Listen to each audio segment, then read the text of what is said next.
Well, quick bonus here. Minnesota's playing the University of Missouri in the Citrus Bowl.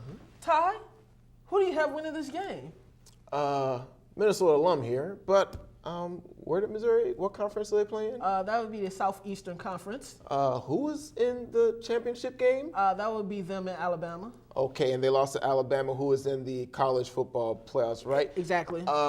This is great for Minnesota. Congratulations, Sky Ma, and all that, as we say here at the desk. But I mean, I think you're just going up against a better team. I mean, hopefully they can pull the outset, but I'm rolling with Missouri Tigers. You know what? I understand that you said that, and I appreciate you that you did say that.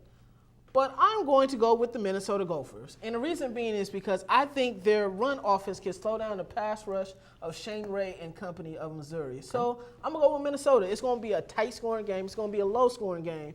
Just the way that Minnesota likes it. So I'm going to go with Minnesota, but it would be robust if we did not toss it over to Steve. Steve, who do you have winning in this bowl game? Are you going to go with your Gophers or are you going to go with your hometown team in the Missouri Tigers? Conflict of interest. All right, fellas. Now we're talking about my boys, the Minnesota Golden Gophers. They have been surprising me. They have been underdogs all year. You know, they've been really consistent as far as the progress that they've been making these last few years with Jerry Kill. And, you know, it's hard for me to discount them on anything that they're doing right now, despite the fact that we don't have the biggest passing game, or we don't have the best athletes out there compared to, you know, an SEC team like Mizzou.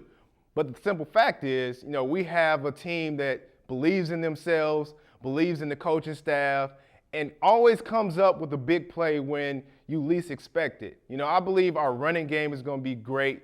You know, David Cobb is out there. We got Max Williams, who's an All-American tight end. He's only a sophomore.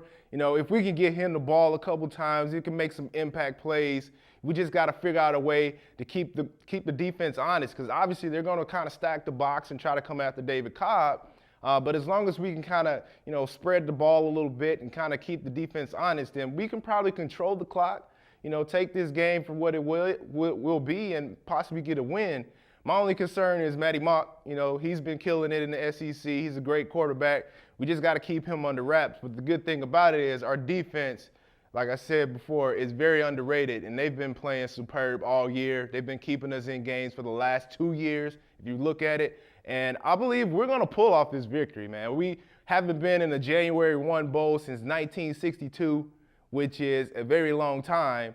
And I believe this is the year that we start making that progress to make an elite step in the Big Ten. You got, you know, Jim Harbaugh coming in as Michigan. You got Urban Meyer, Ohio State. Why can't we be in that conversation? Why can't we move on to that next step? And I believe in January 1 in Orlando, that's going to be our first step of making that next frontier into the Big Ten and being a program that's being very respectable amongst their peers. So let's go Gophers. I'll be watching, and I'm hoping that we pull off that victory. Sorry, my Mizzou people. You know, I'm from St. Louis, but I'm not a Missouri fan. I'm Minnesota, you know, maroon and gold, dying heart, Sky Ma, let's go.